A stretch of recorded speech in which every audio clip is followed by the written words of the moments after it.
Well, hi, my name is Bay Logan. Welcome to the Premiere Asia DVD release of a modern-day martial arts classic, Aungh, Bahk. And how often do we get to say that there's a modern-day film, a film being released like today, that is a martial arts masterpiece? All the martial arts masterpieces were made back in the 60s, in the 70s and the 80s. And here we have a movie that was shot just a couple of years back and is already acclaimed worldwide, cult film, and a movie that put Thai action cinema on the map, and a new major martial arts star in the form of Tony Jaa. And I remember very clearly the first time I set eyes on Tony Jaa, I was preparing a movie that was shot in Thailand called The Medallion. We were on a tape of him demonstrating his martial arts techniques, and I was absolutely stunned and was so delighted when a few years later he finally got to show his stuff in this film. But there was a very early showreel with a lot of the same techniques that we see in this film being circulated, and I was lucky to see it very early in the day, and was not at all surprised when the worldwide audience got to see what he could do, and he became a superstar. Wonderful opening here. People talked initially when the film was released about the slow opening. I feel it's very important because you're introducing not just this new star and this new kind of action cinema, but you're introducing Thailand to a world audience. And you want to show the juxtaposition between this rural environment here of the village of Nong Pradu in northeastern Thailand, and later you have to introduce bustling metropolis of Bangkok, the capital of the country. There's actually no real Nong Pradu, but there is a temple, Wat Pa Pradu, and so the actual name of Nong Pradu was made up for the purposes of the film. Original music score at this point was traditional Thai instruments, and here the film has been rescored under the supervision of my dear friend Brian White at Contender, working with Richard Wells. And I have to say, I think the score that we've done for this film is superior to the original score, certainly as far as the international viewing audience is concerned. There was also another score provided by Luc Besson, the director and producer from France, who rescored the movie with this French techno pop for that market. And even though it might not be to my taste or to the taste of some of the fans, at the same time it worked well for that market, so I guess it's horses for courses. But there's an original Thai soundtrack if you get the Thai version, and there is the soundtrack that you hear here, which is my favorite that I've heard for this film. This sequence here reminds me rather much of the opening of a movie called Dragon Lord, starring Jackie Chan. Actually, it could be the opening or the closing, depending on which print of Dragon Lord you happen to see. But they have a sequence there based on a tradition that takes place on one of the islands off of Hong Kong called Cheung, where they have like a bun mountain, which is like a kind of a bamboo construction, and all these young people kind of compete, young men climb up to the top of the mountain to grab a prize. It's like not a real mountain, it's like a wooden mountain, and they fall off. And this is very similar to, not what happens in Cheung, but what happens in the Jackie Chan movie Dragon Lord that was inspired by Cheung. And as I mentioned before, I mean, I was really fortunate to see, I've been lucky in my career to have actually noticed the new action star rising very early in the day. And it's a great blessing. I mean, I'm really happy about that, because there's a certain special excitement when you look at somebody like a Jean-Claude Van Damme or a Jackie Chan for the first time, and you realize that they're going to have a career to a certain level based on their unique style and their unique physical appearance. And certainly that was the case with Tony Jaa when I first saw him. I said we should put him in The Medallion, and was voted down because he was coming, his management at that time was not the management who would later bring him to stardom. And the gentleman representing him was saying that he'd only do the film if he had the end fight against Jackie, which would have been fine with me, but it really wasn't that kind of film. And so I was actually, during my tenure at Emperor Group, developing a movie for him to do with two other action stars, Fan Si Wong, who's a Chinese action actor, Brad Allen, who was in Gorgeous, and Tony Jaa, because I didn't anticipate that he would break out in Thailand the way he did. He was actually signed to a major Thai label for quite some time, a company called Grammy, who didn't do anything with him. They really didn't know what to do with him. This is Tony stepping down here, the victor, and they didn't know what to do with him.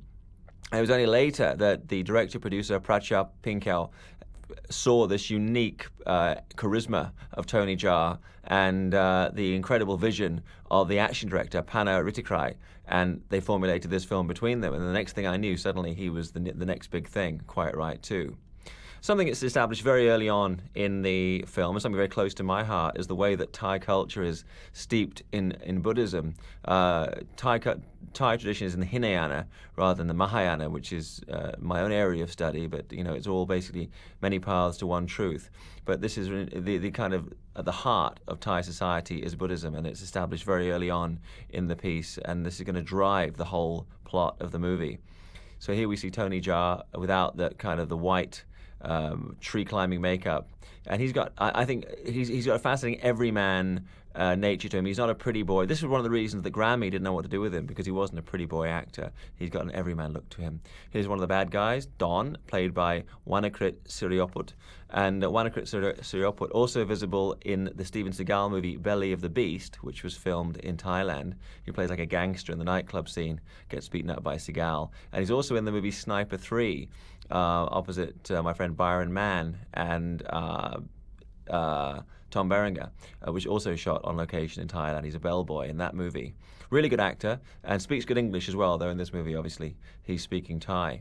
Interesting Steven Seagal story. Seagal had a lot of interest in working in Thailand and had seen a very early cut of Aungh Bahk, and he wanted to buy the rights for the film, and that deal didn't happen for whatever reason. But one of the things he was thinking of doing was reshooting the opening and closing segments, in which we don't see the monk who's we see in a moment a monk who's the actual instructor of Tony Jaa. It was maybe Steven Seagal was going to play that monk, because Seagal himself is a member of a Buddhist group, and has been announced as a reincarnate Lama. So he was going to come and play that particular role if he could have got the rights. And he also wanted to use Tony Jaa in Belly of the Beast, and in every case didn't happen. But again, has to be said for Steven, he was ahead of the curve in that he saw this real talent and wanted to make use of him in his own films.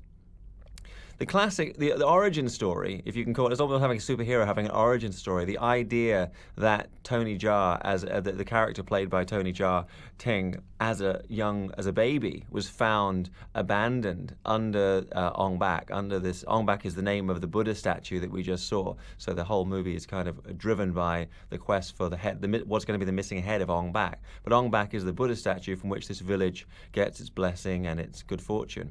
Here's a first chance to see Tony really in martial arts action. But the idea is that he, as a baby, was left underneath the statue. So it's like this orphan child who comes into this community and becomes its hero and is sent out to prove himself when the head of Aungh Bahk is stolen. And I think it's very much in the tradition of like the Joseph Campbell power of myth about the Pracha Pinkyo as a very intelligent filmmaker decided this would be the wonderful way to introduce Tony Jaa, not as some kind of city slicker, but as a country boy, which he kind of is in real life. Very sweet, naive, amiable man in real life. And the gentleman in the background, Uncle Mao, is played by Kamporn Tepita, who's another veteran actor in Hong Kong, in Thai movies, as a character player. And you get like a lot of actors who, once you watch Thai films, really have come back in a big way now, and you get to see a lot of the same actors working repeatedly in the industry. And it's a very strong industry now, particularly with this particular group of filmmakers at Baramu, Pracha Pinkyo's company. Here's Waranad Tanti Pidok Prakru, who's the teacher, the monk who's teaching martial arts to Tony Jaa. And you get, again, this kind of interesting dilemma here. You're teaching somebody a fighting art, but because you're Buddhist, you can't actually use it. And I would say it's interesting. It's kind of like a plot point in the Bruce Lee movie Big Boss, which was also shot in Thailand, where Bruce Lee's character turns up and he's a martial arts master, but he's promised his mother he's never going to fight. And it's the same thing here. He's getting, the backstory is that his one of the great masters has killed an opponent, and therefore this is against classical Buddhist teaching. So you're learning these arts, but to what end? For health, to climb trees and win the pennant. And in the end, of course, we find out why his destiny is to save the village and to go to retrieve the head of Aungh Bahk. So that's why he's being trained in this particular method. Tony Jaa, his real name was Panom Yirum, born on February 5th, 1976, in the northeastern province of Surin in Thailand. And his parents were elephant herders, which is really interesting because his latest film, Tom Yum Goong, he actually plays a young man who raises elephants in that film. So his parents were actually elephant herders, and he was a huge fan of martial art movies in his youth and loved the films of Bruce Lee and Jackie Chan and Jet Li, and he would just go out into the yard and copy their movements for hours and hours.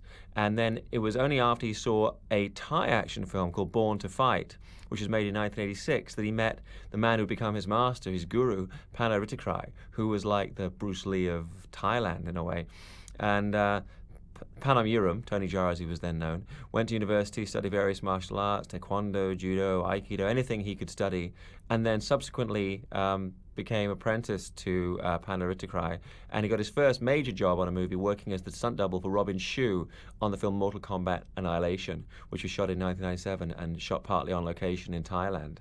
And later, having tried unsuccessfully to break into the industry in Thailand, which at the time really wasn't geared to doing martial arts action films, he and his partners shot this action reel, which got circulated, which is the one that I saw. And eventually he got to make Aungh Bahk, and action cinema history was made.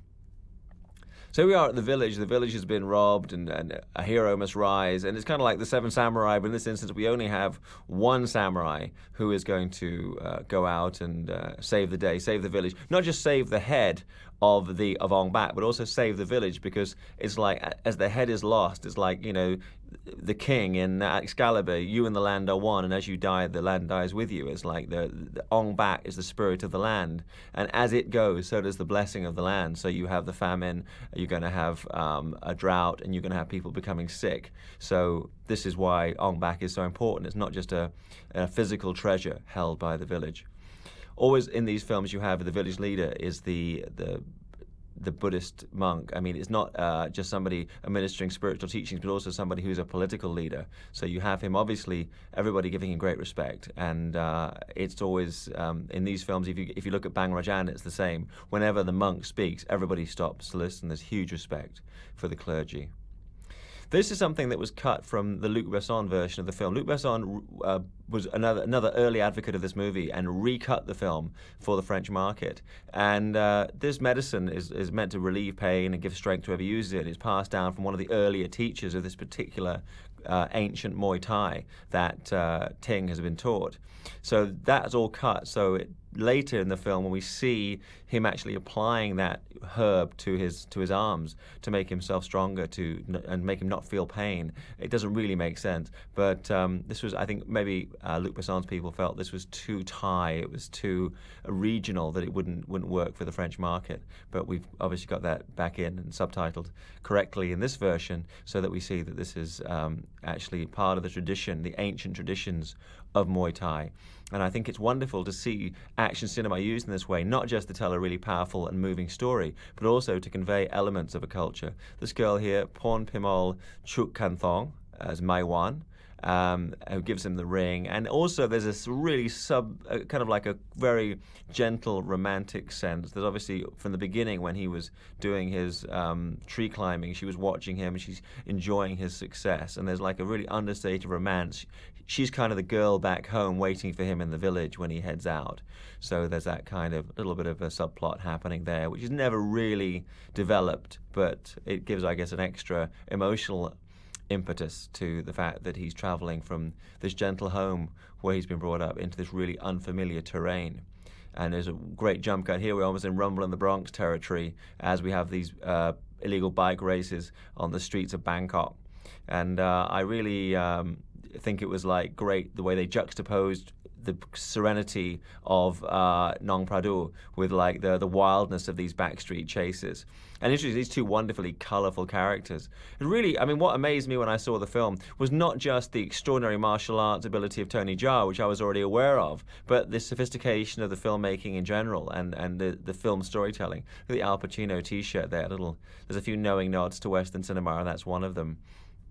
And now we introduce this guy on the left with the short dyed blonde hair is Petchai Wongkam Lao, and this is the girl on the right, Pumwari Yodkamal, who's Moylek.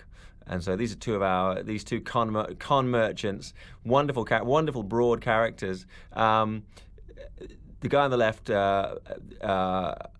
a.k.a. George, a.k.a. Hum Lai, which is his Thai village name, Petchai Wongkam Lao, is better known as Mum Jok Mok. And he is a very popular TV host as well in Thailand, and had done a few film roles in kind of really lower budget movies. And this film really brought him into major stardom.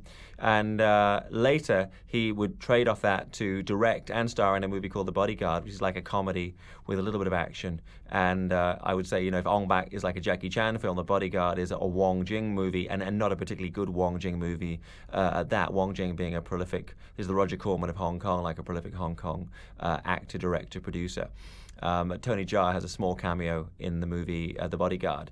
But of course, the poster campaign and the DVD sleeve in Thailand has both of them like side by side. So it's kind of playing off the success of Aungh Bak. And they're teamed up again in Tom Yam Goong, which I haven't seen the whole film, but I've seen quite a bit of footage. It looks fantastic, and I think will again further establish the international reputation of the filmmaking team behind Aungh Bak, and also this wonderful double act between Tony Jaa and Mum Jok Mok, this gentleman here. Very funny actor, and I just feel here he's used really to good effect, because he's kind of really up against serious bad guys and a serious hero.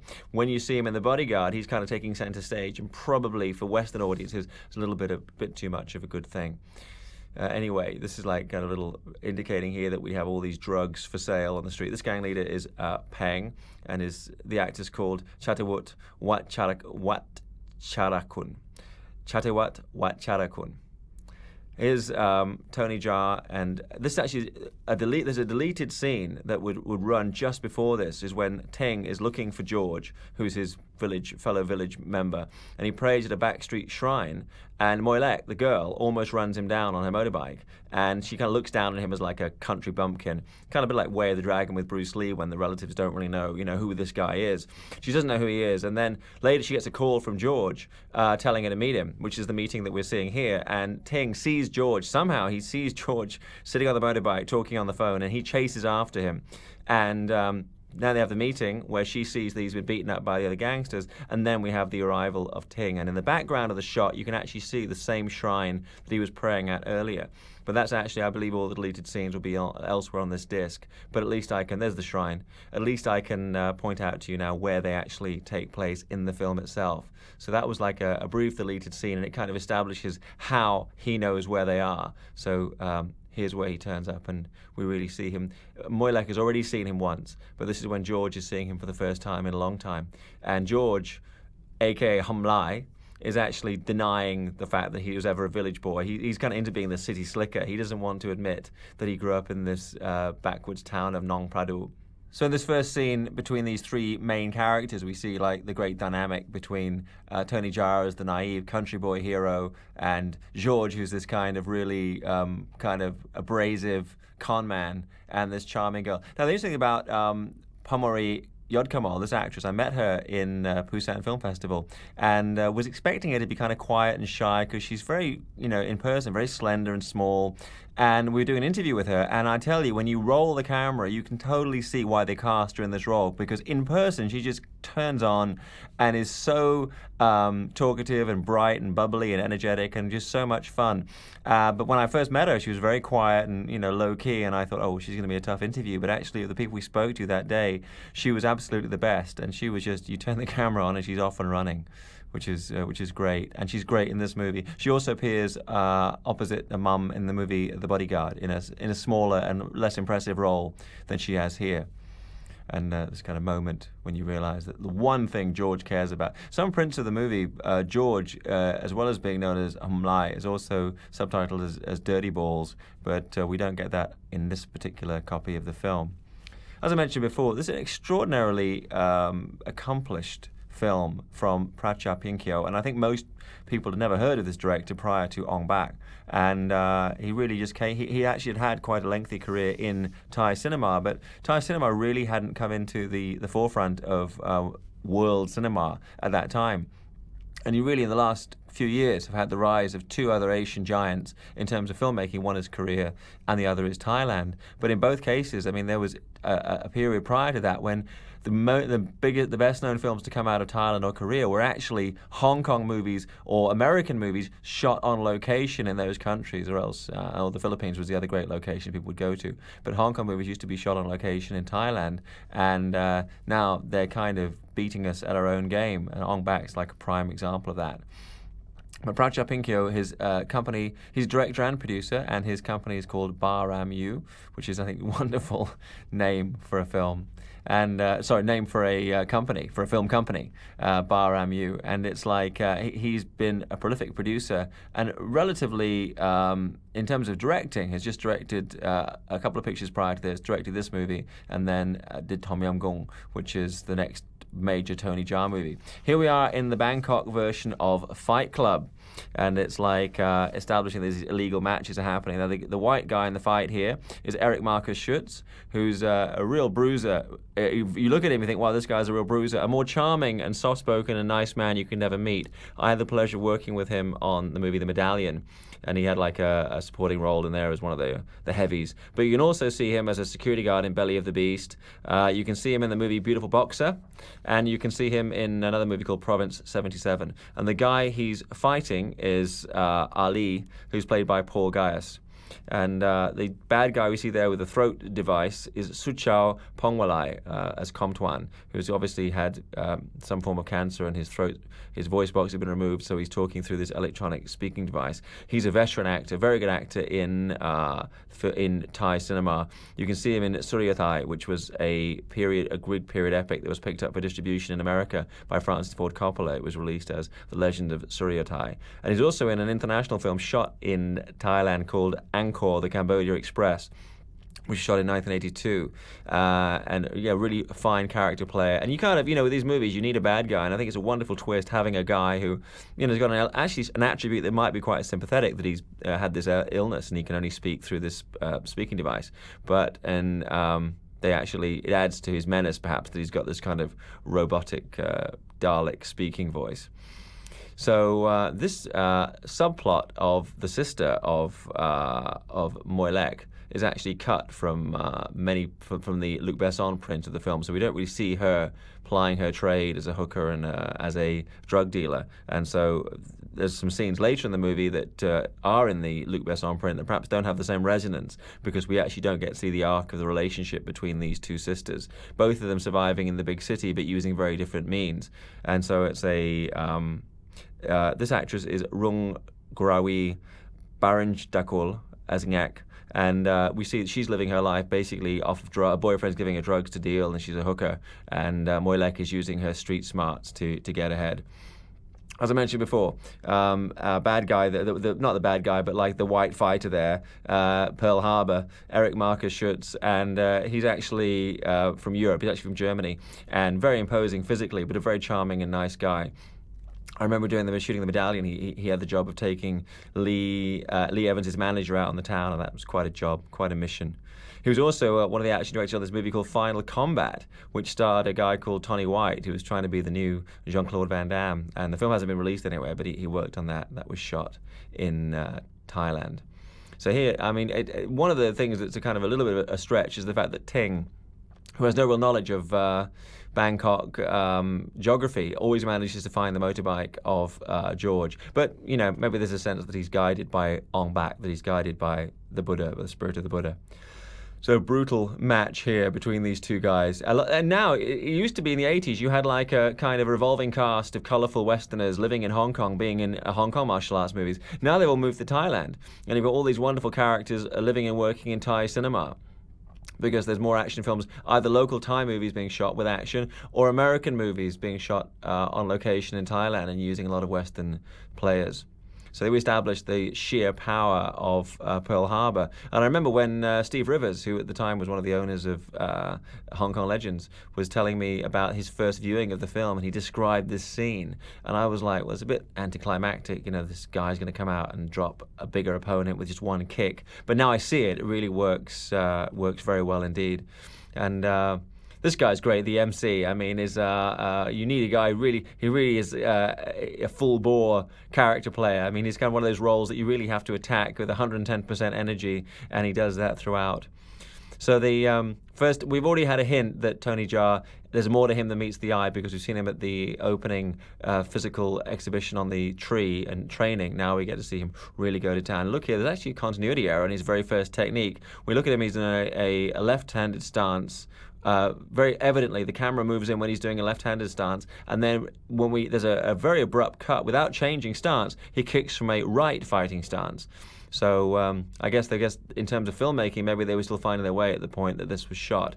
But it's kind of very evident mistake just coming up when the first stunning knee is executed. So watch for it, because it was something that was picked up by. I think you probably have to be a geek and watch the film a bunch of times to pick up on that kind of stuff. But he's in the warm up to actually attacking his attack on Pearl Harbor. We see him in his left stance. There's the left stance. Boom! Suddenly he's changed stance between shots, and maybe there was a missing shot between there. Bang! And Eric is down for the count and out of the movie. But great guy. Hope he gets some more work there.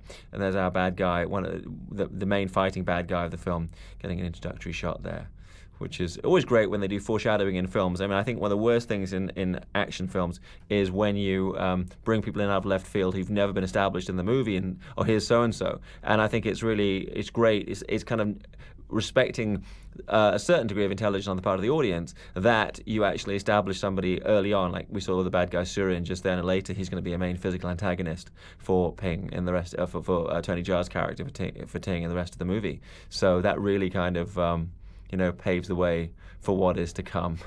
And there's great reaction shots. There's constant echo between Tony Jaa, who's this very quiet, unassuming, and guy with just this energy towards doing good work, to basically accomplishing his mission, and George, who's really just out for number one, and that's kind of a fun thing to see constantly juxtaposed. I think if you just had Tony Jaa on a mission of revenge and recapture, then it would probably be a really one-note film of him kind of storming along and beating up everybody in his wake.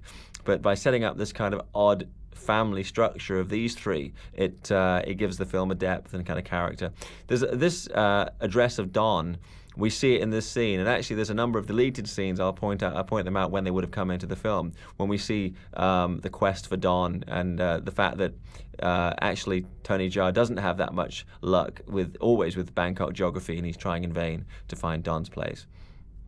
So there's Mum Jat Mok getting to really go for it there with Thai language itself lends itself, I think, to these kind of like curses and very expressive use of language, and it's I think probably to Western ears quite an unusual sound to it, the language, but it's kind of quite entertaining, quite amusing, and very different in texture to Korean language or Chinese language, but very expressive, and they're very, very sing-song. So I think that sometimes especially with the comedic characters, the performance actually comes across very well on the subtitled version, because you get to hear these voices which are really so expressive in their native tongue, and again, different aspects of Thai culture being communicated by this movie.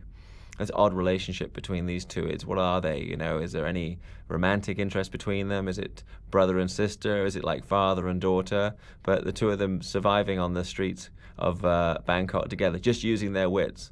And this is a wonderful temple. This is the Wat Sun Temple, which is on Suksawat Road in the Rat Burana district of Bangkok. In the background, you see this bank, the big building, the triangular-shaped building that you see in the background there is the Kasikorn Bank Thai, the Thai Farmer Bank, which is next to the great Chao Phraya River, which runs through Bangkok.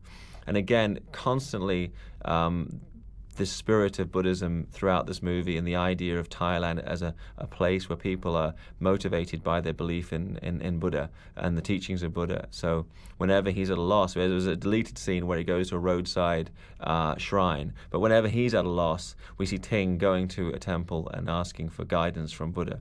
And I think it's again, adds texture to his character and separates him really from many of the characters of martial arts action cinema. Doesn't stop him from being one of the most brutal on-screen fighters in the history of the genre, but still it's like it's another aspect of the character that is quite touching. And here we see gorgeous sepia images the devastation of the village, that the drought has come, that the head of Aungh Bahk is gone, that the good fortune of the village is gone, and then you get this scenes of drought, and it's kind of adding to the pressure that Tony Jaa's character must find Aungh Bahk and bring it back for his home to be safe.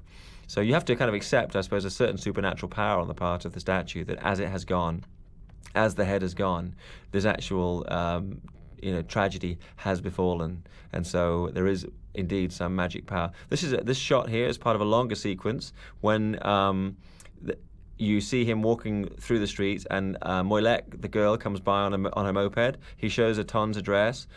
She takes him on the back of the moped, and she's an old woman, and asks her, and Ting asks the old woman to help him find Don, but she can't really help him. And that was a longer sequence. And again, it was kind of a bit of a reach. It was like he happened to be walking in the street at that point, and then Alec comes by and gives him a ride on a moped. But it kind of showed further the relationship between the two of them, and the fact that she thinks he's kind of cool, more so than George does. This is really reflective of Thai people, Thai culture. Thai people, I mean, like many Asians, they love to gamble. My brother was married to a Thai woman. I remember they were running a Thai pub in England, and every Sunday all her friends would turn up and sit there. They'd unfold a sheet on the floor. They closed the pub, and they would be gambling, and they didn't want to talk, they didn't want to eat, they wanted to gamble. So it is these are obviously like a little illegal Bangkok gambling den, and these two con artists pulling off or attempting to pull off a scam on their fellow gamblers. So I mentioned before the background of Pracha Pinkyo, who's like the creative force behind Baramu. He was a producer of a horror movie called 999. It's like 4 or 5, 7 nines in a row. And also the period comedy actioner Heaven 7. And Aungh Bahk, of course, is producer and director. Then later Seiyu, Fake, Pisage, and probably the first real follow-up action film to Aungh Bahk, which was Born to Fight. I mean, The Bodyguard is much more of a comedy with action than an action movie, but Born to Fight is a slam-bang actioner, and it just finished Tom Yam Goong, which was shot not only in Thailand but also on location in Australia, my other home country of Australia. So it really established himself as a prime force in Asian filmmaking, and I think where people were copying American or Hong Kong filmmakers for the last 20 years, for the next 10 years at least, we're going to see a lot of these similar kind of shots, similar kind of style of action from Aungh Bahk and Tom Yam Goong being copied by other filmmakers worldwide. In fact, even today, I see a lot of very gifted gymnasts and martial arts guys kind of shooting their own films on DV and shooting their own show reels with a lot of this style of action. What I think you really have to give credit to Pracha for is the fact that he not only gives you that physicality, but he also brings a lot of heart and soul to it as well. That's the first thing that you can lose, and the most important thing. Once you've lost it, you've lost all audience participation, is if you just say, okay, I'm going to show you a physical expression of somebody kicking and punching and flipping.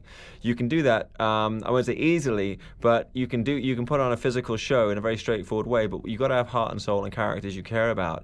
And I think the great thing about this particular team is you have Pracha, who's like a wonderful filmmaker and a storyteller, and you've got Pana Ritikrai, who's like this master stunt coordinator and martial arts choreographer. And you also have in Tony Jaa, a bona fide martial arts hero. And when the film was released in America, even those reviews that didn't like the film as a whole all singled out Tony Jaa for praise and said, this guy is just amazing and is going to have a sensational career. The look of the film throughout, I think, is wonderful. The DP, Natawut Kittikun, had also been the DP on many of the films that really established Thai cinema in the modern era. Films like Nang Nak, Tears of the Black Tiger, Jandara, Heaven 7. He did the Thai segment of 3, which was a kind of a portmanteau horror movie, The Wheel. He was the DP on that. Also was on Aungh Bahk, The Bodyguard, a movie called The Overture. Actually, the Overture's music is very similar to the music in the original score of Aungh Bahk, and also did Born to Fight. So that was Natawut Kittikun, and a great job as DP. Sequence you're seeing here, we see now going out into the street. It's interesting looking. You always get this when you're shooting movies on location, kind of disjointed shots of sometimes you see rain, not disjointed shots, but like sometimes there's rain on the ground in the background, and sometimes there's not, because obviously when you're shooting on different days, different times, you have different weather to contend with, and they had obviously some rainy days prior to this, so you have some like rain in the background, and then these guys busted. Again, it seems Bangkok comes across as being about the size of a small village, because everybody runs into who they need to see, and everybody runs into who they don't want to see. So you get that kind of get that going on throughout the movie, and I guess the pace of the film is such that you get into it. For example, here, Ting shows up at exactly the right moment in this big city to see these guys getting hammered, and so he can come to their rescue. First chance now to see the amazing street style of Tony Jaa, and all these guys are his hand-picked stunt team, and they've been working for years prior to doing the movie, so they knew each other's timing wonderfully. And so all throughout the film, whenever he's fighting these guys, you can see that not only is he at the top of his game, but these guys are really good. And there was actually a stuntman there for that guy being thrust back into the metal canisters. Tony Jaa himself, as far as I can ascertain, never uses a stunt guy in the whole of the film, which is something really extraordinary. You see water in the background there, and some of the shots you got water and some you haven't, indicating different shots being shot on different days. Now this sequence coming up, I mean, I think hands down the greatest action sequence of its year in terms of action, of martial arts action films, and sad to say, far outstripped anything that we saw in Hong Kong. This movie, when it was released in Hong Kong, was the biggest hit of a Thai movie ever in Hong Kong, and it came out and was #1 at the Hong Kong box office, which is kind of unusual because it's like coals to Newcastle. We've seen a lot of martial arts movies in Hong Kong, but this was so special and so different. It still found a big audience here and elsewhere in Asia as well. So here we see the normally placid Ting roused to anger by the cold-blooded nature of his former Hum Lai, his former countryman. This is a lot of fun. I mean, just the way they set this up with this guy and bringing in the bad guys. Originally, when they were setting this up, there's actually a lot of footage of the practices and rehearsals. The idea was it was just Ting alone who would be running, with the other two would get away, and then you just see Ting alone running down the street, pursued by the henchmen. But now it's kind of you've got George, who's kind of following him, and it's becoming like a comedic echo to the movements that Ting is doing, and I think it works really well. And that was something that the director mentioned in interviews, that it was something they came up with relatively late in the day, the idea that you'd have the two of them kind of playing off each other through this sequence. And this is like really... this is the moment, I think, if you're watching the film, people mentioned before, there have been complaints about the fact that the beginning of the film is kind of slow. It's at this point that it really gains momentum, both in terms of the sheer physicality of Tony Jaa and also the comedic touches that you see using the other characters. And I tell you what, in the history of action cinema, I don't know if there's been anybody who jumps quite like this guy can jump, without the aid of a wire, without the aid of CG effects. You know, that's their big routine, and the timing of that, I mean, it's just like, really is a Jackie Chan plus. It's like the old silent comedians. And you see, here's great, because you can actually see Ting doing his thing with his extraordinary grace, and then George obviously stumbling along behind him. Bam! Over he goes. Just amazing. It's like watching a guy who's combination Olympic gymnast, kung fu champion, kickboxing champion. And great, this is kind of the broad comedy that always works for Asian audiences. But I found it funny when I watched it as well. Maybe this is something about my lack of sophistication, but I thought it was funny as well.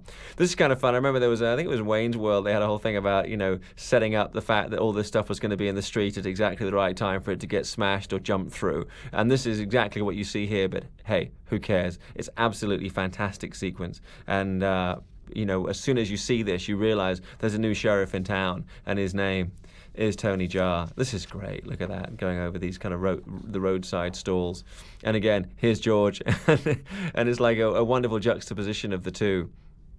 And the fact that it's a running fight, I mean, this lends itself to comparisons of Jackie Chan and Tony Jaa himself. Is very quick to cite Jackie as his inspiration and somebody he'd watched in a lot of films and taken a lot of his screen persona from. This is great. This is also one of the great sight gags of the year. I remember thinking this was just so funny that he managed to fend them off with this huge blade, and then the moment, and then the old lady's coming out, you hear the voice. It's just so funny, and it's really international humor. I mean, everybody I've watched this film with in whatever language, even when I didn't have a subtitled version, they laughed at that. It's really great international humor, and really accomplished filmmaking by Pracha, because he's using slow motion, all these different techniques.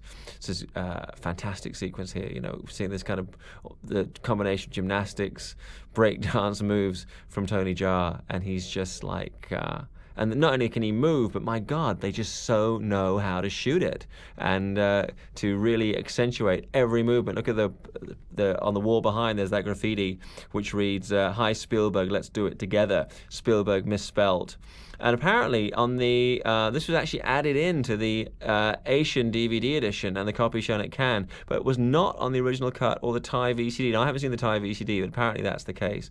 This curry powder is a weapon. You see that in Project A Part 2 and Accidental Spy. So another nod to the influence of Jackie Chan.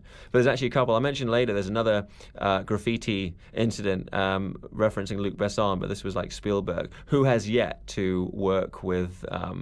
who has yet to work with Tony Jaa, but probably made a mental note after he saw the film, which I'm sure he did. Look at that. It's just extraordinary. I mean, this is one of the things about the movie that probably works better on DVD, that you can rewind that amazing stuff again and again. Now, I actually haven't seen the new Batman movie, but I understood they actually shot a sequence, I don't know if it made it into the finished film or not, in which I'm presuming it's Bruce Wayne did this running jump over the heads of these guys. And I heard that the same Thai stunt team that worked with Tony Jaa actually came in to set it up.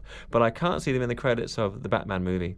So maybe they did, maybe they didn't. If they didn't, I was misinformed. This is fantastic. And the big monster truck that comes in is actually driven by Pana Rittikrai, who's the action. This guy driving the truck here is Pana Rittikrai, who's actually the action director of the film. Look at that slide. Wow, just amazing. And they just keep topping themselves. I mean, I just think the inventiveness of this sequence is just stunning.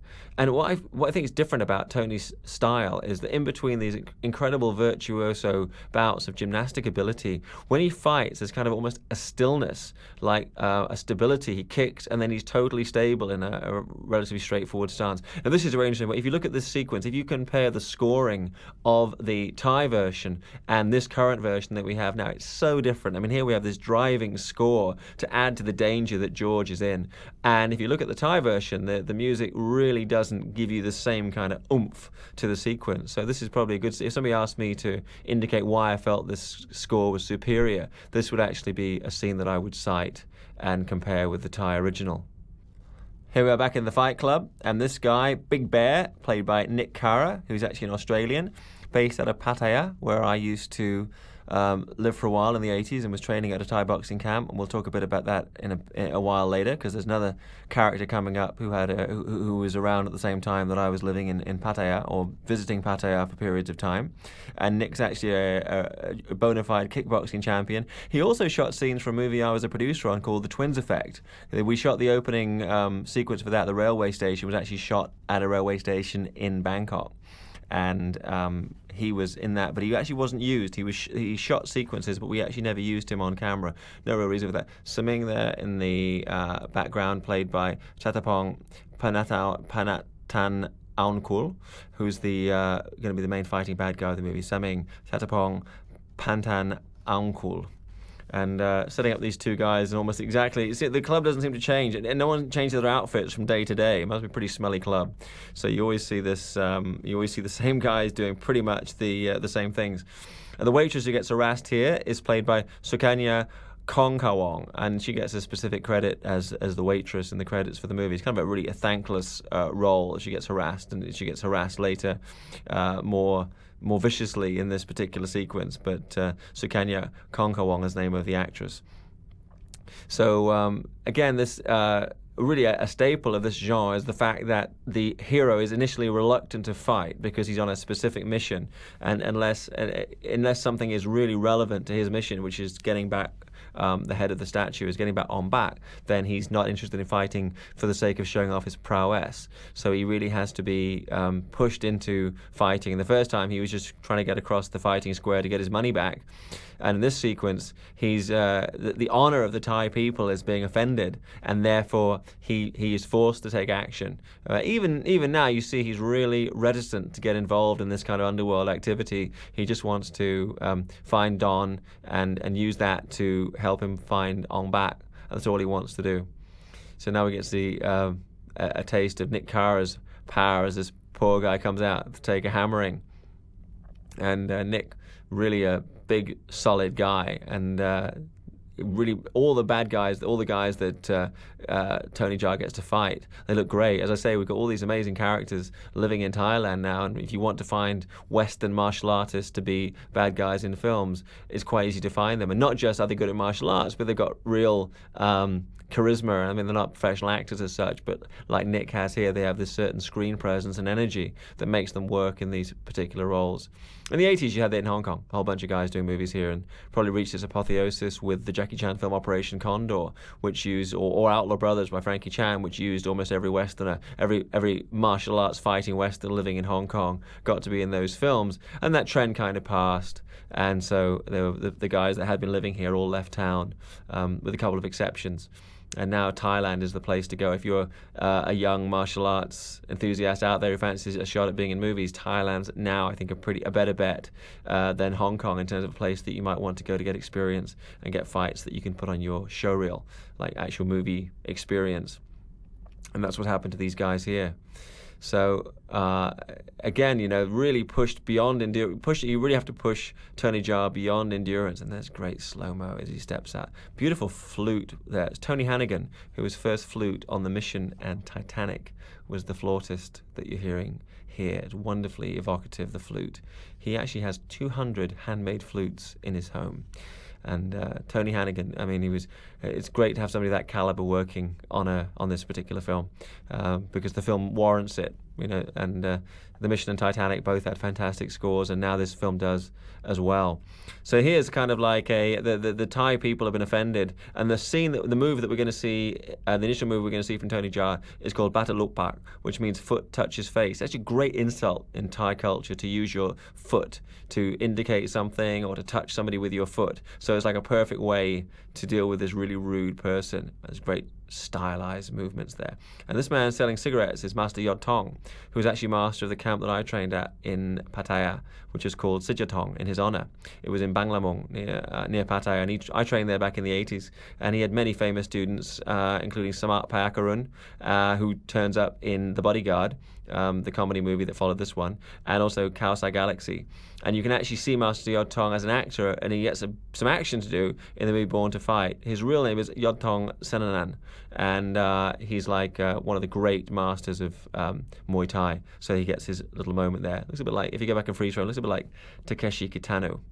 And this is like kind of showing the chaos of this environment with people who should not have anything to do with the fights, kind of getting somehow involved with it.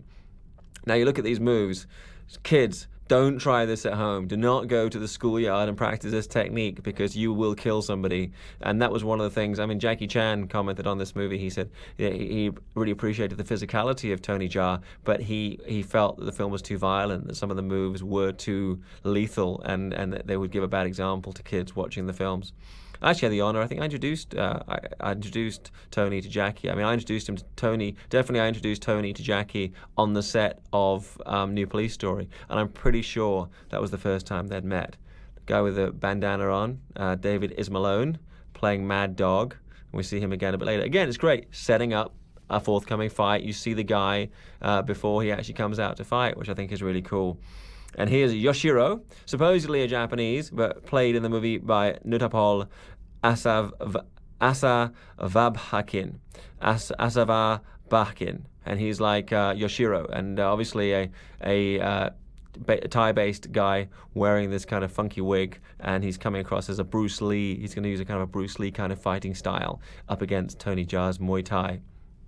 I think if there's ever a job going at the WWF, this guy's in. He's a great MC.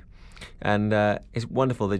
seeing the two very contrary styles. There's a very light kind of fast on the feet footwork of Yoshiro's character, and then what you're seeing from Tony Jaa, the way he's kind of reading his opponent, and he's actually, a couple of times you see him actually moving to do intercepts before the other guy can actually do a kick, and a lot of times you see things, Tony Jaa coming out from out of frame into frame to deliver a knee technique, which is not something you've seen a lot in prior martial arts cinema. So obviously they've both analysed the team, they actually analysed the films of Jackie and Jet Li, and also tried very hard to come up with something new.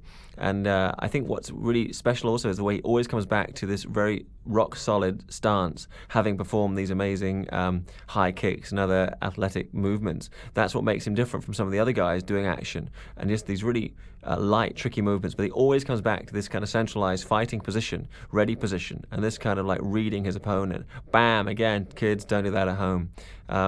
There was actually for the performer under the wig, he's got like a steel skull cap, which allows for Tony Jaa to actually lay down some kind of impact on the skull area without causing any serious damage.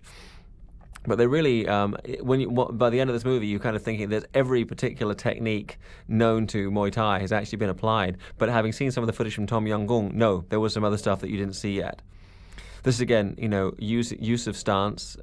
He's constantly on guard in the guy's face in this particular stance position, and look at that spinning back kick and then back to his original stance. And that's really hard to do because the tendency is after you've delivered a technique to be slightly off balance, or the more to me, it's one thing to be able to do a high kick or a flip or some movement, but it's coming back into stance that actually defines you as somebody who's mastered that particular skill. So here again, this is something that always happens in movies. The good guy gets kind of is good-hearted, but this is not appreciated by his opponent. These are the real tattoos of David Ismalone, and I actually would say we get to see him fighting now.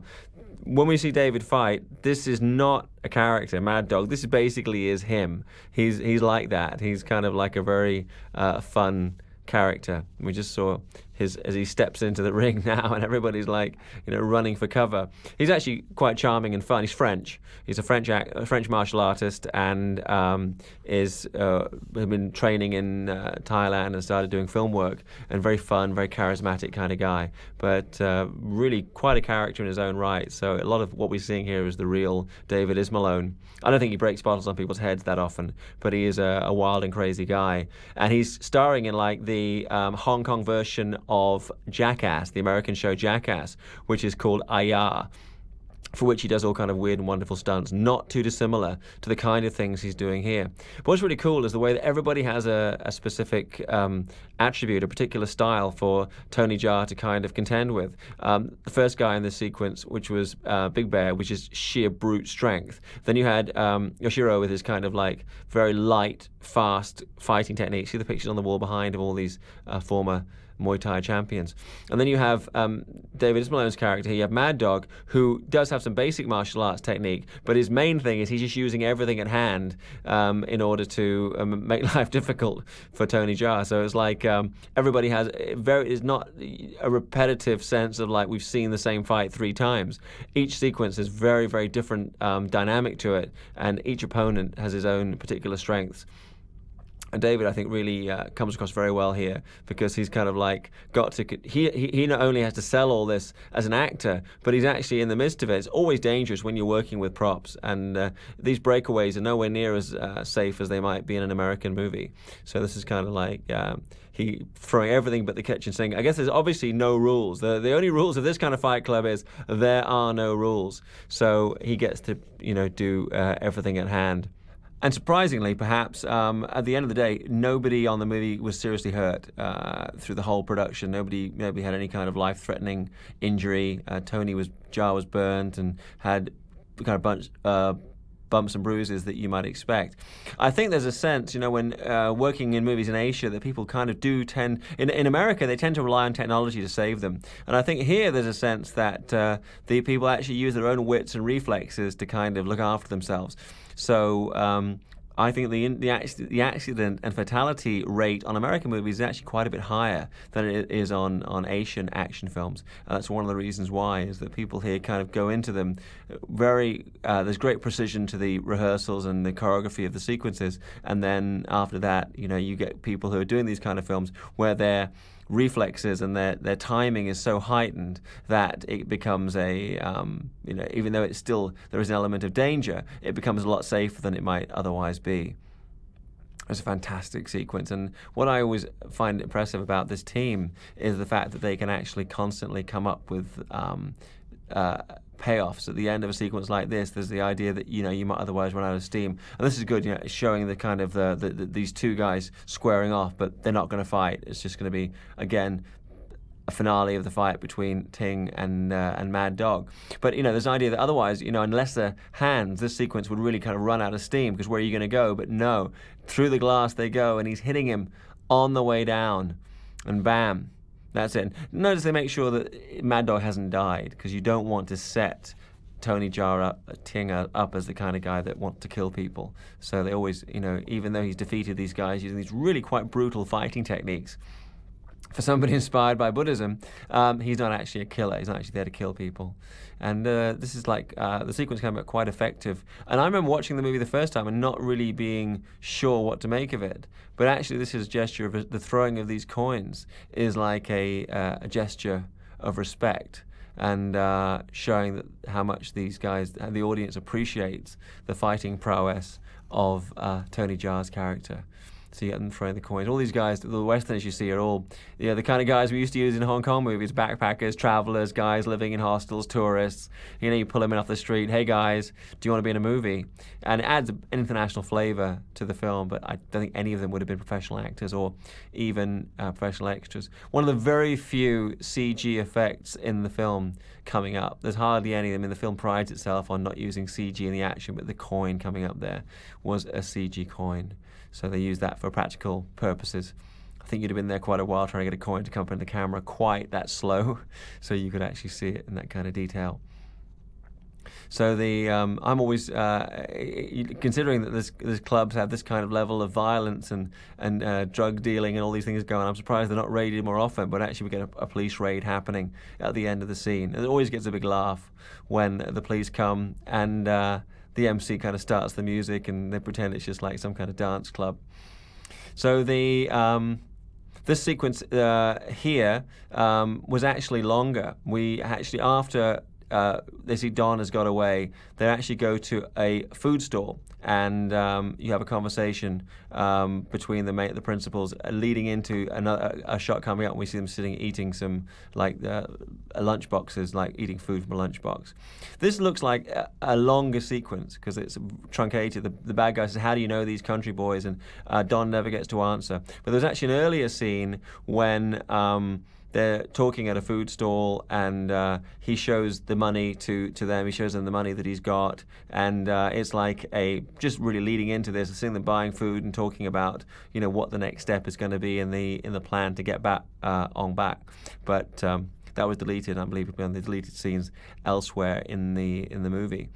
So I should mention also that that in the Luc Besson edit of the film, the only time we see Moylek's sister is in the scene when she overdoses on cocaine. So it's kind of strange that later in the movie, George mentions to her that people die in reference to the sister, but we actually, in the Luc Besson version, don't get to see the sister that much. We don't get to see her die.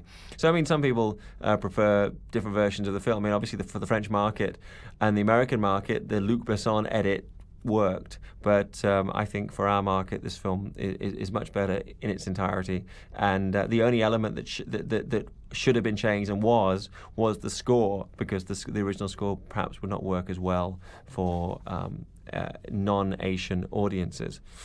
But as I mentioned, Luc Besson put together his own motion picture soundtrack, and none of the songs, are actually in the movie. It's like songs inspired by the film. It's all hip-hop French songs. The last one is I'm Eric Beguin and Eric Melville, Final Fight, and that song is used in the US version of the film and on the first half of the first US trailer for Aungh Bak. but they actually, the music used in the French version really didn't have much relevance to the film itself, but I think it just gave it a kind of hip-hop edge, which you kind of needed to launch it into the French marketplace. And it worked because the film was a major hit in France, and Luc Besson, an early champion of Pracha Pinkyo and Tony Jaa, and so to be respected for that, even though I think probably I would take issue with some of the choices he made in terms of editing the film. So this sequence, a truncated version of this scene, does appear in the Luc Besson version of the movie, but this is the one time that we actually get to see the sister of Lek in the film, and so it's kind of, that whole subplot is kind of cut out, and I don't know why that is. The other thing that's cut out from the Luc Besson print is actually the backstory, the idea of Ting being discovered as a baby at the foot of Aungh Bak. And again, maybe there was a feeling on the part of the guys working on Luc Besson's team that this was very Asian, this concept of this, the babe, the kind of the orphan child who grows up to become a hero, in some sense was Asian. I feel it's a very universal story and a very universal idea, but they obviously felt it didn't work, and so that any reference to that was cut from their Luc Besson international version of the film. The actress Ngak here, played by Rungrawe Barinjingdekol, and you actually get to see a lot of production stills of her looking very sexy and svelte, and she doesn't really come across that way in the movie. It's played very realistic, her life, the tragedy of her life as a hooker and as a victim of this horrible guy. I mean, a great actor playing Don. You really believe that he's evil. I mean, you know, sometimes you really need somebody, well, you need a good actor to convey somebody as horrible and as vicious as he is. Wanakit Siriaput, and he really, you don't doubt for a minute this really is the person that you're seeing. So this is the one sequence you see with her, but we don't really know what her relationship to Lek is in the movie and in the international version. But here we're seeing the full thing, and it's like, again, gives another level of depth to Moy Lek's character in the movie. The fact that she was, even though she's the younger sister, she was kind of taking care of Ngek and has failed. So it's kind of like, and then the only family she has left is George Humlai, who then dies at the end of the film. So it kind of adds to her position it adds to kind of the emotional impact of her scenes in the film. This I always found hard to fathom, is the fact that, you know, after taking out the guys that we saw him take out, that Tony Jaa, that Ting is not actually able to take out Don more quickly and effectively, that Don is actually able to get away at this point, was a bit of a reach. But I guess it was just, you needed it. You needed the distraction of the girl overdosing. Look at the Spy Game poster there, by the way. Another nod to international filmmaking. Now, there's another truncated scene here. When everybody's leaving the building, they kind of, they manage to navigate their way around a security guard as they leave the building. You see everybody using their different method. Ting is acrobatic, and he jumps and flips to get out of the way of the security guard, and George does this kind of funny kick, and then he leaves, and so that was cut. I think maybe there's a feeling that you didn't need that before you got to the chase using these tuk-tuks, these three-wheel tricycles, which are like a mini taxi service in Bangkok. Anybody who's been to Thailand will know the tuk-tuk is such a key method of transport in the capital, which is permanently gridlocked, so you kind of need these fast vehicles like tuk-tuks and motorbikes to get from A to B. But the guys responsible for this are the Sang stunt team, who are famed for doing these wonderful tuk-tuk chase sequences, which have been seen in other films. They worked on two of the Bond movies shot in Thailand, The Man with the Golden Gun and Tomorrow Never Dies, and also a TV advert which used Pierce Brosnan from the Bond movies, Aung San Suu Kyi from Crouching Tiger, Hidden Dragon, also shot in Thailand, which had like a tuk-tuk chase sequence. But they're really great at using this particular vehicle and its unique dynamics to make for an exciting chase sequence. And there's a sense that the director has said, you know, you can go in and you can do a car chase anywhere in the world, and you can do a motorcycle chase anywhere in the world, but only in Bangkok could you do a tuk-tuk chase. So, you know, using these vehicles. And the reason they're called tuk-tuks is kind of onomatopoeic, because that's the noise they make as they drive along. Tuk-tuk, tuk-tuk. So they're called tuk-tuks for that reason. And I really think it's like this was a really... again, an example to raise the action a notch, and you've just seen all this amazing slam bang martial arts fighting. It's like, okay, we can do car chases as well, and not only that, we can do a uniquely Thai car chase sequence in that we're going to show you these tuk-tuks in action. And this is, again, even though you do have stunt drivers employed, for the sequences where you see Tony Jaa interacting with the tuk-tuks, it's always him. So that was the big selling point in really pushing Aungh back in the Western market, is no CG, no wires, no stunt doubles, that it was like what you're seeing was real. And it really, exactly comes across that way. And Tony Jaa literally risking life and limb for the. And again, there's a bit of a reach. Don staying one jump ahead. I'm kind of like, they should have got him by now, but I guess it serves the purposes of the plot that you get this particular sequence, that you get this elongated, stunt-packed tuk-tuk chase sequence. And I got to say, I mean, after this, I would think you'd have a hard time doing a chase sequence in Bangkok with the tuk-tuk, because they must have used every particular maneuver. Nice moment there between these two guys who've had this kind of previously antagonistic relationship, and now they're like kind of two hometown boys teamed up against these bad guys. There's rain on the floor there. You always get, obviously this is shot in rainy season, so you get some sequences where rain's on the ground, and some like this where there's obviously no rain on the ground. It's a sunny sky. You always get that when you're editing films together.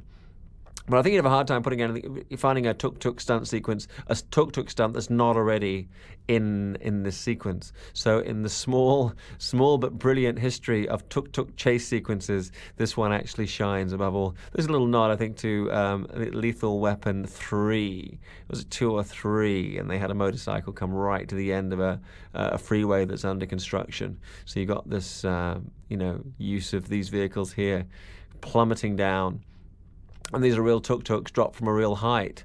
There's a few incidental moments of CG effect in the film as a whole, but very, very few. So really, normally what you see is what you get. And I remember talking to the stunt team about wires, and was Tony Jaa ever on a wire? They said no, but the people he fight sometimes had to be on wires to be able to match his physicality. So the stuff that he was doing genuinely from the ground, you couldn't ask another stunt guy to do, so they would have to be on a wire to deliver the same level of action that he was delivering. So the George obviously got some experience of driving a tuk-tuk, and you've got to wonder where they actually learned to drive tuk-tuks, because they didn't have them back in the village, and doesn't really have the sense that George has been working as a tuk-tuk driver in Bangkok. Maybe he was, but anyway. So this is very reflective of Bangkok as it is today. I mean, Thailand, one of the great lions of the Asian economic boom, and there's a lot of construction work and a lot of industry happening in the country. It's a very exciting place at the moment, and I think the film industry is kind of reflective of the increasingly prominent place that Thailand is playing in the Asian panorama of countries.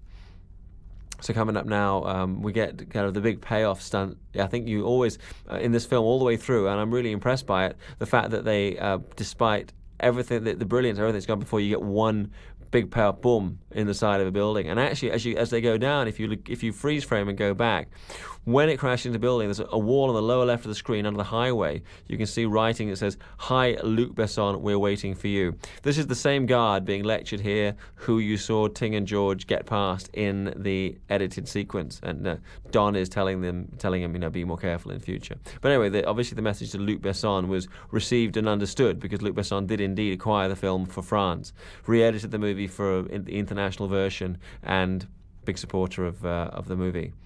So she mentioned that a sequence just then, when you go back, and if you watch here, when they go into the river, you actually get to see the Chao Phraya River again. And you also get the Rama 9th Bridge in the background, and the same bank building, very distinctive kind of pointed building on the right of the frame there is the Kasikorn Bank Thai building, which you actually saw earlier when Tony Jaa was going to the temple to pray. So you see it again in this sequence.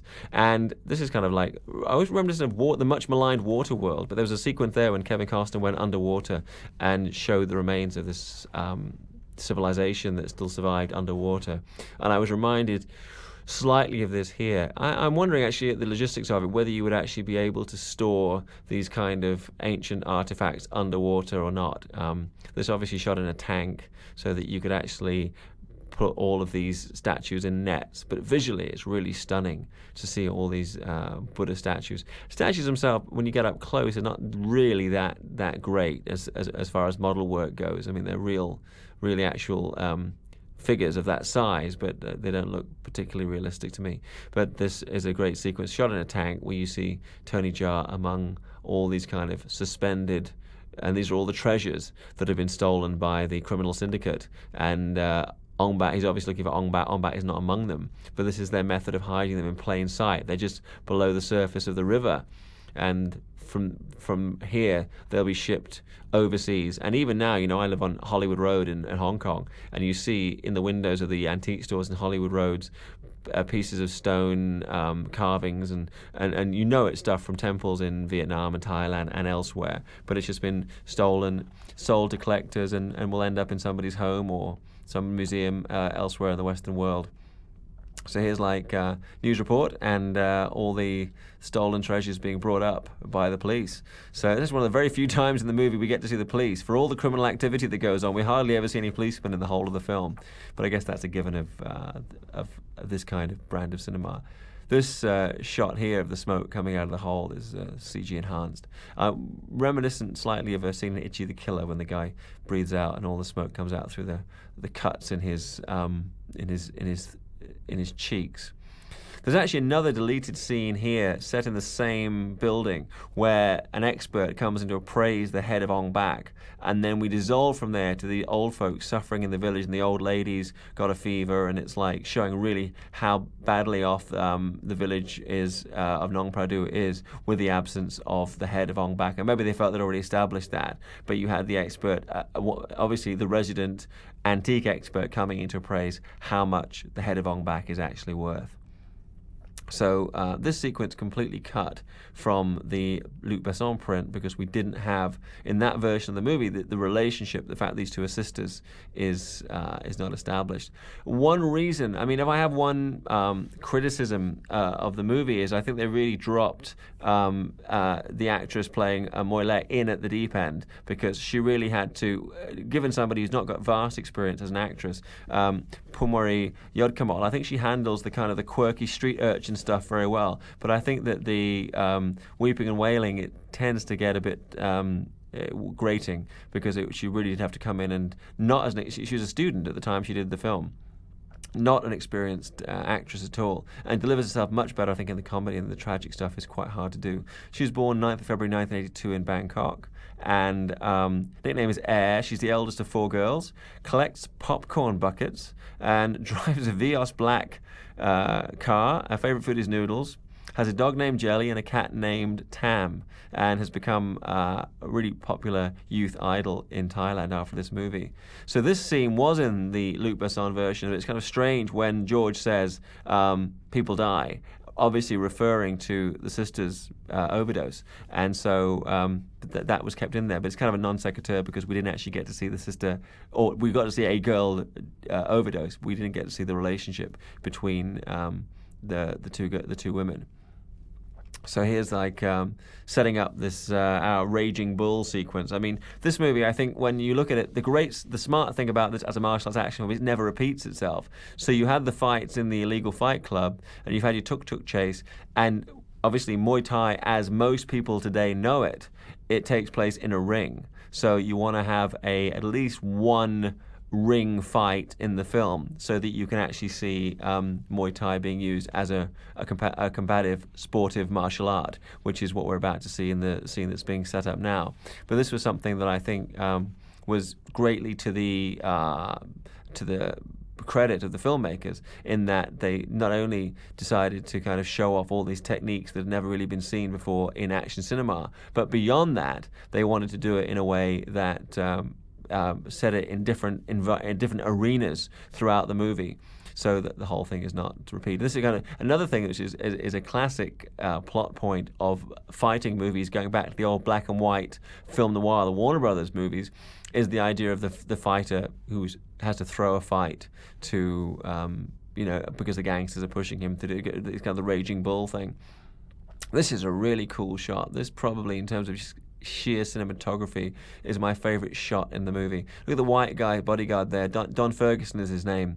He runs Taekwondo school in Bangkok. Super nice guy, and he turns up later in the film. He actually shot a lot of rehearsal footage with Tony Jaa for this movie, and I believe that's elsewhere on the DVD as well. But Don, one of the nicest guys in the business, and he just gets established. His character, again, every character is established before they show up actually as he doesn't just come out of left field as one white guy among the Thais. We see him here as the bodyguard, then at the end of the movie, he's working in the cave with the other henchmen. So we've established him. You see his shoulder there at the top of the frame, that the bad guy actually has a white bodyguard.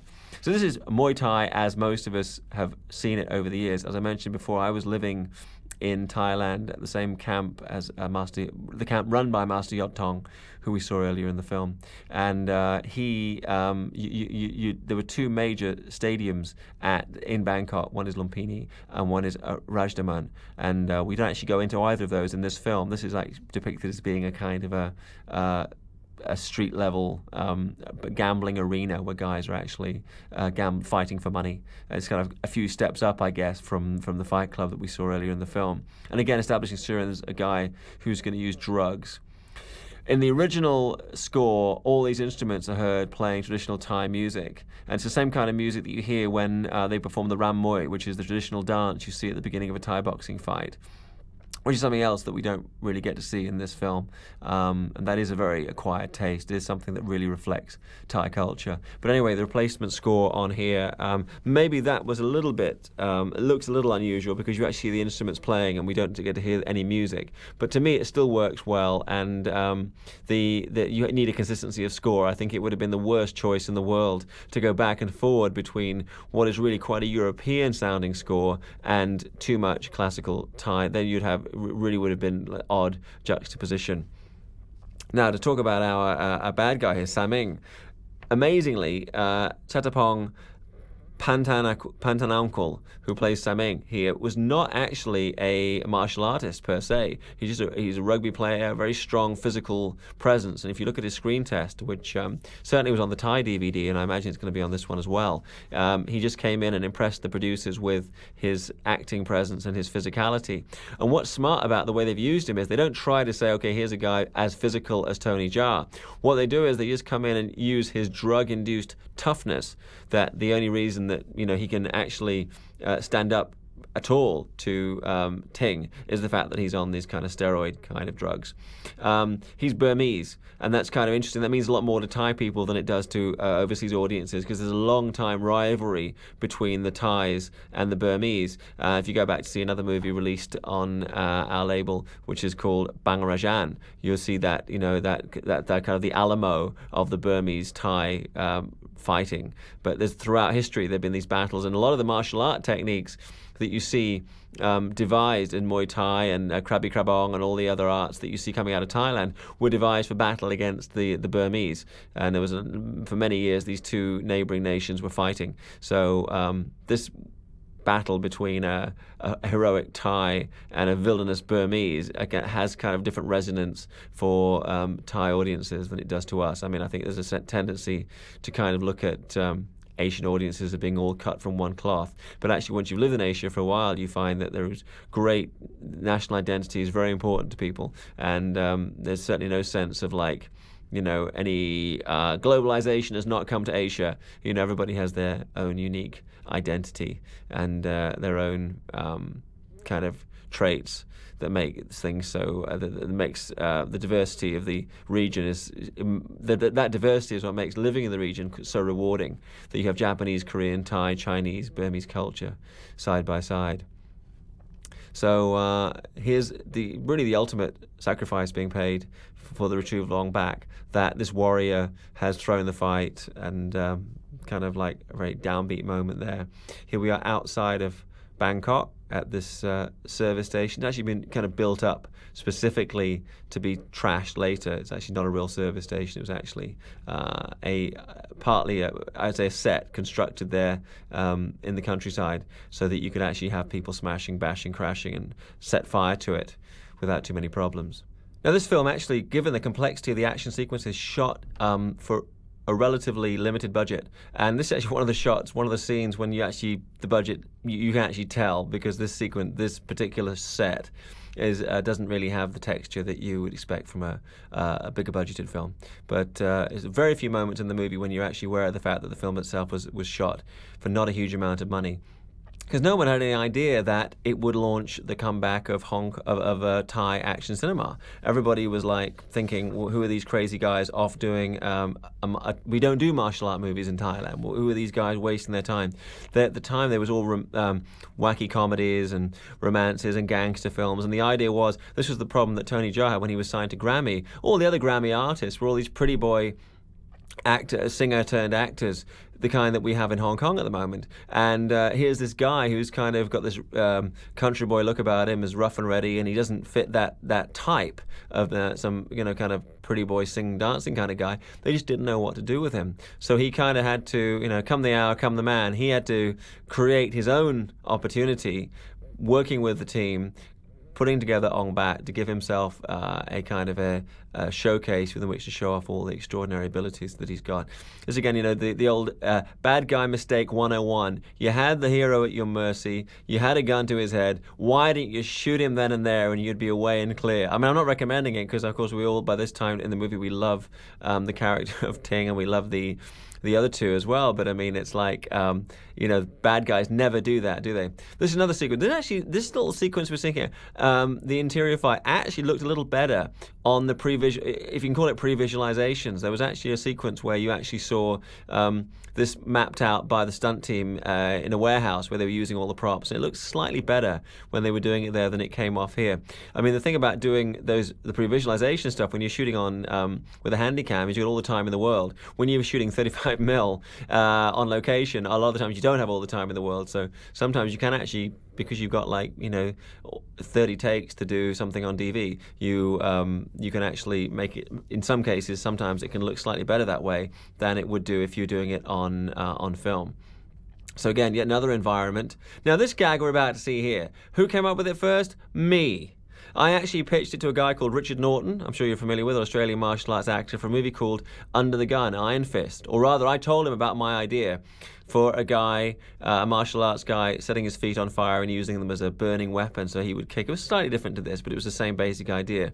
And I told Richard obviously liked the idea because he went back to Australia and used that in his movie, which I don't mind at all because Richard's a family friend. He's my stepfather's student in karate, and I don't mind at all. It used there. I don't know whether don't know whether there was any connection if Tony Jaa actually saw Iron Fist, aka Under the Gun, or probably it's just two people reinventing the wheel, and he came out and did this, and it was pretty badly burnt actually doing this particular thing. Again, all the way through, the thing that I really noticed about the sequence is the balance. Look, see, he does this incredible move and then up into this stance, boom.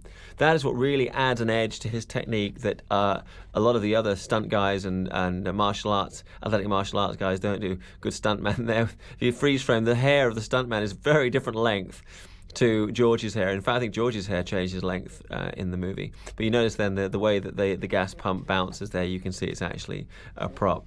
Now, when you see when you see Tony coming off the car here, you can actually see his knee pads quite evidently. It's one of the few errors, and one of the things you can actually see from freeze frame. Actually, without a freeze frame, you can see it quite clearly. But obviously, for various reasons, it was felt that they needed to have extra padding for him as he flew down for that particular technique. So one thing that's been, when the people realized this movie was going to be the cult it was, the one choice that was made was to really limit the number of prints being distributed with English subtitles. So the Hong Kong VCD came out with the Thai and Cantonese soundtrack, and it did have English and Chinese subtitles, but the DVD did not. And the reason they did that is because they knew, and neither did the Thai DVD, because they realized as soon as the world being built as it is at the moment, people buying stuff on the internet, as soon as you brought out a subtitled version, it would be bought by the fans around the world. So for that reason, I of course bought it anyway because you didn't need the subtitles. The film, the action scenes themselves would work. But that was the rationale. So this is probably, these versions coming out now. Our version, I hope, will be the best. but having these versions coming out on DVD in America, France, and England are the first time you're going to see the film with English subtitles on it so that you can actually... I actually had seen the film a bunch of times on the Thai DVD without English subtitles, and I don't speak any Thai, so I still followed the basic plot, but there were some details of it that I only picked up sometime afterwards when I saw the film in the theatres here in Hong Kong, and was of course blown away by it, the impact the movie had on the big screen, even though I'd seen it a bunch of times on DVD. So it really, really worked. It's meant to be in the Ekeng mountain range, and this actual... It actually is a mountain range outside of Bangkok when you see these exteriors leading into the cave. Once you get into the cave itself, it's actually was a set constructed outside Bangkok, and it was really on the side of the road. And you had all these kind of big wooden flats, and within them you had the big setting with the big Buddha head and all the other things that we're going to see shortly. And this, fast, furious, again, another environment, one take. He takes out all these guys with these techniques, and he never said it'd be so easy to have this as kind of a throwaway, but they want to make something special out of it, so they did it all in one take. And then here he goes into the cave, and then as soon as he goes inside, we're into the location. So we're into the set, what amounts to a studio. It was a specially constructed ad hoc studio set, and again, nice, funny shadowing moment. Whatever Tony Jaa does, you get Mum doing the same thing as kind of but in a comedic way, the way he's going in there, and off and running. We've seen empty hands. We've seen a fight in the ring. We've seen a fight. With fire. Now we're going to see weapons. And this is interesting. Despite the effectiveness and brutality of Muay Thai as a fighting style, Thai people love the old Shaw Brothers movies. So this is really, with all these weapons, even though these are Thai, basically adaptations of the Thai weapon techniques. It's really going back to the old Chinese martial arts. There's some very Chinese-influenced poses that you see. Now, one of the guys coming up, I'll point him out, is wearing like a white T-shirt, and a dark shirt is Diu Chupong, or Dan Chupong, who'd be the star of Born to Fight. And I'll point him out when he comes in, because Born to Fight was like the second really major action film from the same team. It has some amazing... The story doesn't... This is the guy here.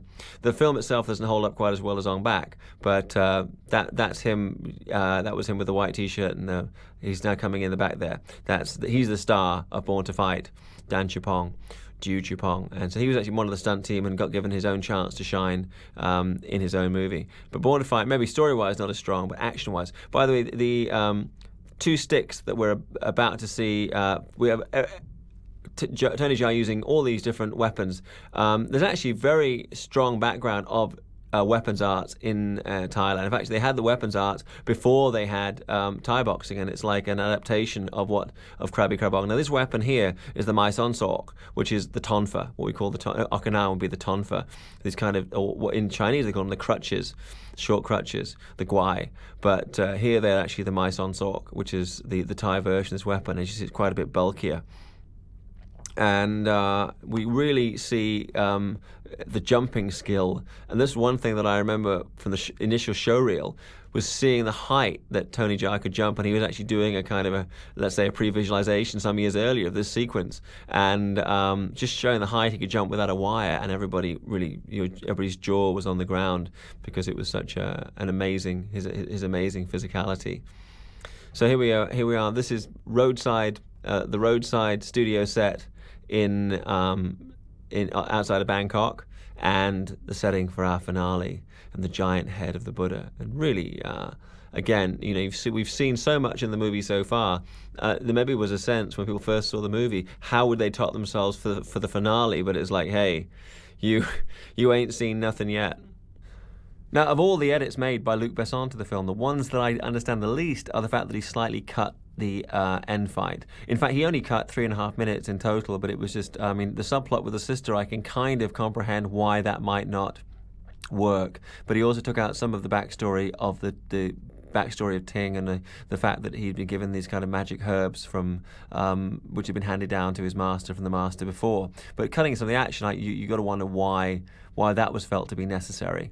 But this is just incredible. I mean, this is not just Tony Jaa, but please, bear in mind also the Tony Jaa stunt team, because without these guys, wonderful though Tony is, he wouldn't have the same degree of ability, wouldn't have anywhere near the ability to show off his moves as he does now, because you need guys like this to really make it, to sell the technique. So all of these guys have been training for years prior to this, and they were just like, greyhounds at the off. They just couldn't wait. It was like, here's a movie, we're doing a real film, and now we finally get to show what we can do. And I just, how anybody who's a blue-blooded fan of martial arts action cinema could not utterly embrace Tony Jaa after this sequence. Really, I've got no idea, because he's like pulling off moves without wires, without doubles, that we've seen in like a kind of a suggestion of in recent years, but we haven't seen as full-blooded as this. And even people who are not particular fans of the genre. There's John Ferguson again, the man on the end of the wire. He runs the Asia Pacific Taekwondo School in Bangkok. He's the guy pulling the rope. He's worked on a number of films. He was in Final Combat with as a fighter, the Tony White movie, beautiful boxer. Aungh Bahk in Twins Effect, and he actually is funny because he and I are in the same sequence, but his scenes were shot in Thailand and mine was shot on the pickup set in Hong Kong. So we never actually met at that time. We actually met before that on Medallion, but we didn't meet during the Twins Effect shoot. And he also worked on Belly of the Beast, Ultraviolet, and he's been working recently on Tom Yum Goong. But that was just a quick moment. I want to mention him because he came and went there. So again, raising the stakes. We have a one-eyed guy with a flying whip check with this kind of like with this vicious kind of saw. Again, trying to find a way to raise the stakes for this final battle, and it absolutely delivers on that. And I just think the opening chase sequence through the streets was absolutely amazing. And then by the end of the movie, they haven't run out of steam. They still have this kind of slam bang effect. And this idea, which is kind of very Buddhist in a way, that you have to suffer before you can be redeemed. I mean, it's a Christian idea in a sense. It's a Buddhist idea of paying off whatever karmic debt you've accumulated. So we see both these characters abused. This scene's cut from a lot of the versions of the movie, and it was actually, there were two versions released in Hong Kong. And the theatrical release was just about the same as the version you're seeing now, the Thai version, except the bone break, both the George's arm being broken and then in retaliation Ting breaking the leg of the villain. These were cut so that they get like a category 2B rating. You can actually get a category 3 rating in Hong Kong for violence, but it severely limits the audience. I mean, Sin City that's playing right now as I speak is a category 3, but not for sexuality, for violence. And the same cut is also on the VCD. However, the long version with the arm and leg breaking shots are on the Hong Kong DVD, which did receive a Category 3 rating. And I guess it was felt that if the DVD only went out to people of 18 and over, then it wouldn't be a big problem. Again, this is something that we've established at the beginning, that this is this sacred root, and that it gives it enhances the power and strength of the user, and it's really what gives him the ability to contend with his drug-powered rival. Something that doesn't have the same resonance in the Luc Besson edit, because that whole thing was cut out, so we have no idea what the actual merit of this root is that he's chewing. But basically, by spitting the juice from this root onto his arms, he's kind of like empowering himself. Reminded slightly of Van Damme's movie Kickboxer. I mean, maybe Van Damme's fallen slightly by the wayside in terms of the cutting edge of action. But I remember when Kickboxer came out, it was one of the first movies set in Thailand where they actually went in and showed all these kind of traditions of Thai fighting, and they had a Thai master teaching him ancient form of Muay Thai. So, full credit to Van Damme. I mean, he was one of the first guys to go to Thailand and bring out this kind of action, and now we have it taken to the nth degree by Thai action cinema proper. Now, the sequence they're fighting on we see these guys going at it, and it's, again, how to differentiate from the fight in the ring. So you've got this very acrobatic combat between the two of them, which is very different to the style of fighting that you saw when they were fighting, relatively constrained by the rules of the ring when you had their kind of Thai boxing match. And occasionally, you got a double for Siren, because the actor himself is not a martial arts guy per se. So he's very strong and very physical, and taking a lot of punishment in the movie, but didn't have particularly sophisticated technique. So you have members of the Tony Jaa stunt team actually performing their techniques. It's funny, you had Tony Jaa do this movie. I think the same year Final Combat was made by Tony White. So you had two Tonys, Tony and Tony, and probably I would argue, was the best and worst action films to come out of Thailand in the same year. The best being Aungh Bahk and the worst being Final Combat. So it hasn't been released anywhere to this day, Final Combat. So obviously a movie that didn't really work. But I'd like to see it anyway because so many of my friends worked on it. Look at that incredible timing and precision there. It's just phenomenal. Again, jumping in from out of frame with the knee, which is a trademark. You're going to see that again in Tom Yum Goong. I saw some of the action from Tom Yum Goong the other day, and it looked absolutely incredible. And again, the idea, this is a kind of reminds me a bit of Jackie Chan walking forward at the end of Drunken Master 2, when he's kind of like getting kicked by, in that movie was Ken Lo Wei Gong. This is a double here for the main villain, because the guy's not a martial artist as such. But that kind of walking forward, this kind of indomitability. And again, this ties into the fact that he's enhanced by the herb, if I can say that. You know, he's had some herbs, so he's enhanced. I don't know how that feels.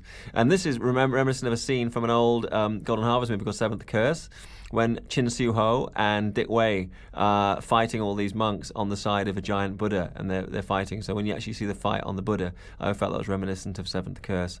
I mean, I don't see any, I think that these filmmakers, the makers of Aungh Bahk, are very honest and open about the fact that they see themselves as being in a tradition of Asian action filmmaking, and they're very much inspired by Hong Kong cinema. But to me, they're really going one better from what we've seen from Hong Kong action cinema in the last couple of years, and really kind of like beating us at our own game, unfortunately. Similar shot to that is in Tom Yum Goong, but it's actually on Sydney Harbour Bridge at a greater height. So they kind of that's a trademark move, him jumping off and catching somebody else in mid-flight.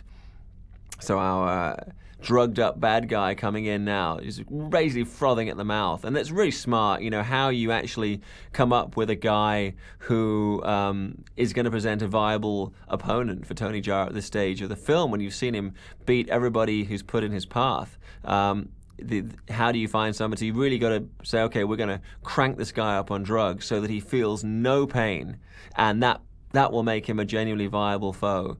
So here, this is at a certain point in combat, it goes beyond the physical to the mental and spiritual. And I think this is another message that, as we brought in, it's a very Thai message. It's a very Asian message. The idea that at a certain point, combat is about spirit, not just about physical technique.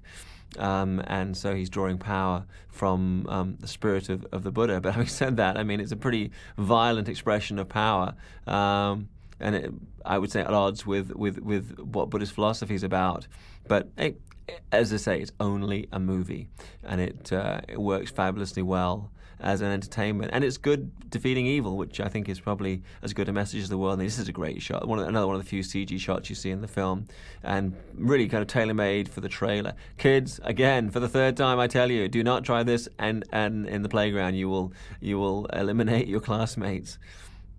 And finally, somebody has a gun. And there were some guns earlier at the gas station, but you really had I always wonder with these films, it is tricky because in Thailand now there's a tradition of hitmen having guns and riding up on motorbikes and shooting whoever they want to kill. So, you would think, even no matter how good you are at martial arts, if you've got guys with guns, you would be at a disadvantage if you were, if you're just a martial arts guy. So finally the bad guy has a gun, and we think Tony Jaa's kind of out of action. And it's like, boom. And somebody said this finishing move, they thought it was hokey. I think it's so cool. The way he goes down, bam, double knees. I mean, we've been making Hong Kong martial art movies for 40 years. We never saw that. 50 years, however long it's been. I thought that was just such a cool thing. Now, this, of course, is where it really comes down to what a great actor this guy is, the villain of the piece. I mean, he's really, again, they've got this whole thing with the voice, but he's still acting like crazy. And there's George sacrificing himself. Now, there are actually two endings. I'm presuming if you watch the movie, if you're watching the movie with my commentary, you must have seen the film in its entirety already. So you know that in this version, George dies. There actually is an alternate ending in which he survives. And I think there's a sense that he kind of, in order to be purified, had to suffer. So he suffered physically. And in the end, there's a sense of, did he suffer enough? Well, I would say he did. I actually like the ending where he doesn't die, because I don't think we need all the weeping and wailing at the end. But it was they shot the two endings, and Pratchett decided that he liked the ending when George dies to kind of purify himself and to.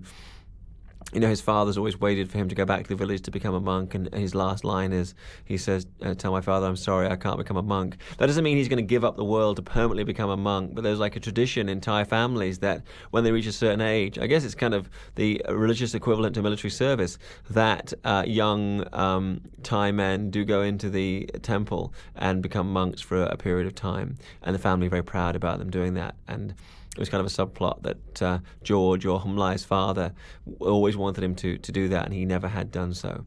So this is what it comes down to, the head of Aungh Bahk, which is, the source of the prosperity of the village. So this is like, one version. Then you got another version. The way he survived is you see later at the village, there he is with his arm bandaged and he's been reunited with his parents. So that alternate ending will be elsewhere on the DVD, so you can take a look. And you pay your money, you take your choice. I actually, that's the one thing I would change, is I would have George survive, because I kind of like the character. By this point, we kind of like the character, and he's made up for whatever he did wrong. He's made up for by this point. So I couldn't quite understand Pratchett's insistence that he would have to die for his sins. But anyway, that's what they wanted. And again, Moilek, really having to go in the deep end as an inexperienced actress. I mean, she was in school during the shoot. She was in school when they hired her to be in the movie, and she went back to school. She was in school during the shoot and went back to the school afterwards. And she's a school kid, a very young girl, and didn't have any acting experience. So they really dropped her in at the deep end, and she had to kind of deliver this grief-stricken performance. And again, the scene with the sister and the scene it's kind of repetitive, and we see her here now with George. So there was kind of a downer ending, and I didn't know necessarily acting-wise this was her best moment, that you could have actually had a different ending. But that was the choice made, and that's what we're presenting to you here. So this is, again, and also I mentioned the score here, I think is very evocative. So a price to be paid for the saving of Aungh Bahk. But still, we can now have we pull back from this. Listen to that beautiful flute. Tony Hannigan, first flute on the mission in Titanic. Let's hear it for Tony Hannigan. Very evocative. I love the flute. One of my friends in the industry is David Carradine, who plays the flute in the old Kung Fu TV series and in Kill Bill. And I think it's enormously evocative as an instrument. All woodwind is very evocative. So it works very well in this context. And it's like Asian without being too identifiably Asian, just the sound of the instrument. So here we are with Aungh Bahk restored to his glory. And of course the scar on the face explained by the fact that the statue had survived a war between Thailand and Burma. As I mentioned earlier, that's such a key part of the race memories of the Thai people. Their fights with the Burmese, which was the background of both Suriyothai and Bang Rajan, two of the great historical. Now, the guy in the white dancing here, if you watch carefully, between the wide shot and the close-up, there's a kind of everybody moves, but the guy on the right there with the bull on his T-shirt, that is Panna. That's Panna Rittikrai, who is the action director for the film, and one of the great masters, the maestros of Thai action cinema. And he only appears in the film twice. One time driving the van, and when Tony slides underneath it, and then now. And there's Tony Jaa as a monk riding an elephant. Leads us very neatly into Tom Yum Goong, his new film, in which he plays a young man who's taking care of elephants. So there's kind of a nice segue from one to the other. But anyway, that was Panna himself. Had starred in the original version of Born to Fight, which they remade after this. But he by this point, I think, was more interested in working behind the camera as an action director. So he only has that very small walk-on. So here we have our score playing during the end credits. In the international version, the music is Je Reste Ghetto. Je Reste, I Rest in the Ghetto, by a group called Tragedy, a French hip-hop group. But we have our own score playing at the end of the movie. Well, what a great pleasure to sit and watch this movie with you guys. I mean, I was such a fan of Aungh Bahk when I first saw it on DVD, and have been happy and delighted by its international success. I mean, how great for us fans of martial art movies to find a new legend in this century, in this decade, somebody who's absolutely a worthy successor to Jackie Chan, to Bruce Lee, to Jet Li, but has his own unique identity and is bringing Thai action cinema to a new level. I absolutely love Aungh Bak. I think from what I've seen of Tom Yong-gung, it's like, you ain't seen nothing yet. He's still got plenty of gas in the tank, and it's going to be an amazing ride for him. So a wonderful vehicle for Tony Jaa, a wonderful filmmaking exercise from Pracha Pinkyo and Pana Ritikrai and the rest of the team at Bahram Yu. So I hope you enjoyed the film as much as I have. And if it's your first experience in Thai cinema, take a look, because there's some other Thai movies that will be brought out on our label. Bang Rajan is one. And also you can catch, I'm sure you'll see other Thai movies under other circumstances, but it is really one of the emerging powerhouses of Asian cinema. Thailand, a great location to shoot films, and also an industry in its own right in terms of producing films of all genre. Horror films particularly, the Pang brothers, two Chinese guys who have lived in Thailand for quite some years, doing horror movies over there. You had horror, romance, all kind of movies, and now martial arts cinema, and it's really on the cutting edge and as good as anybody's doing anywhere in the world at the moment, in my opinion. And I think I'm really happy to see the great tradition that we established in Hong Kong being continued in another Asian country and now spreading out into the rest of the world. So I'd like to thank you for your support, continued support for our releases by Hong Kong Legends and Premiere Asia. It's a great pleasure for me to be able to collaborate with the team at Contender to do these commentaries and other bonus materials to kind of like really highlight the things that I love about Asian action cinema and Asian cinema in general, and to try to communicate them to the broadest possible audience. And it's very rewarding from the emails and other messages that I get, that people really enjoy the work that we do. So thank you for supporting Asians. As somebody who's working in Asian cinema and celebrating Asian cinema, thank you so much. Sawadee Kap, Joy Gin, Sayonara, Spay Logan saying goodbye, and take care.